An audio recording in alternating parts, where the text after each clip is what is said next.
Good afternoon. Welcome to the Midday Mull for Thursday, the 16th of July. With McShane, we're reading through the prophet Jeremiah, today chapter 12. Jeremiah begins with a complaint, a question from verse 1. You are always righteous, Lord, when I bring a case before you. Yet I would speak with you about your justice. Why does the way of the wicked prosper? Why do all the faithless live at ease? You have planted them and they have taken root. They grow and bear fruit. You are always on their lips, but far from their hearts. Yet you know me, Lord. You see me and test my thoughts about you. Drag them off like sheep to be butchered. Set them apart for the day of slaughter. How long will the land lie parched and the grass in every field be withered? Because those who live in it are wicked, the animals and the birds have perished. Moreover, the people are saying, He will not see what happens to us.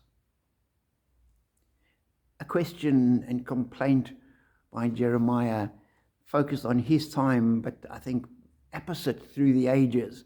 For him, he is looking at the country going wicked, and he's calling people back to God, and they were ignoring him.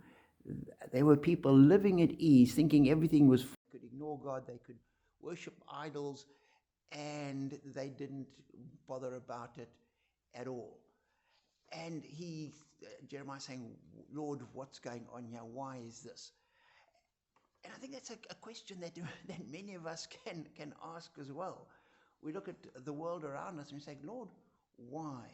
Why does the way of the wicked prosper? And we see that so many people who seem to be flourishing are so far from God. And we see so many people who are trying to walk with God, trying to be diligent in walking in God's ways, are struggling, and it's they're not coping terribly well. And Jeremiah's question is, when, God, are you going to address this?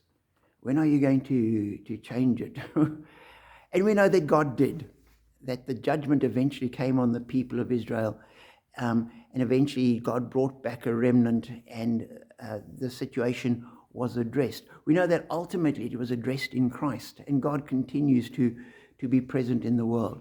But for me, it was an encouragement that when we look at things and we see injustice, or we think things aren't going well, we struggle with ourselves and what's happening in our lives, we can echo Jeremiah's prayer, Lord, why?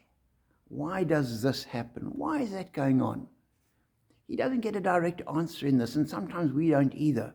But we can still go to God with our questions. We can still go to God with our perplexity. We can go to God with our complaints, with our unsettledness, and we can present that to God.